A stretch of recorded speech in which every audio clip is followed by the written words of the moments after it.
সবাইকে ধৈর্য ধরে সুসংগঠিত হওয়ার আহ্বান জানিয়েছেন বিএনপি মহাসচিব মির্জা ফখরুল ইসলাম আলমগীর। রাজধানীতে ঢাকা সাংবাদিক ইউনিয়ন ও বাংলাদেশ ফেডারেল সাংবাদিক ইউনিয়নের ইফতার মাহফিলে এই কথা বলেন তিনি। ছাত্র জনতাকে উদ্দেশ্য করে তিনি বলেন, অসহিষ্ণু না হয়ে সবাইকে এখন ধৈর্য ধরতে হবে।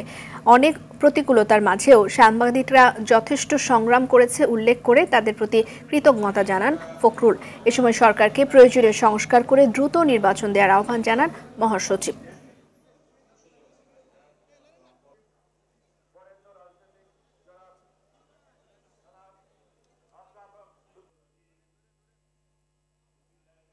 আমরা বাংলাদেশ জাতীয়তাবাদী দলের পক্ষ থেকে এটুকু বলতে পারি, we are committed two reform. আমরা সংস্কারের ব্যাপারে আমরা প্রতিশ্রুতি করছি। আমরা এই কিন্তু আমরা দাবি 2 বছর আগে নিয়ে যখন এই সংস্কারের কথা কেউ ভাবেনি। আমাদের সাংবাদিক ভাইদের ধন্যবাদ জানাতে চাই যে অনেক প্রতিকূলতার মধ্যেও তারা কিন্তু তাদের সত্য কথা বলার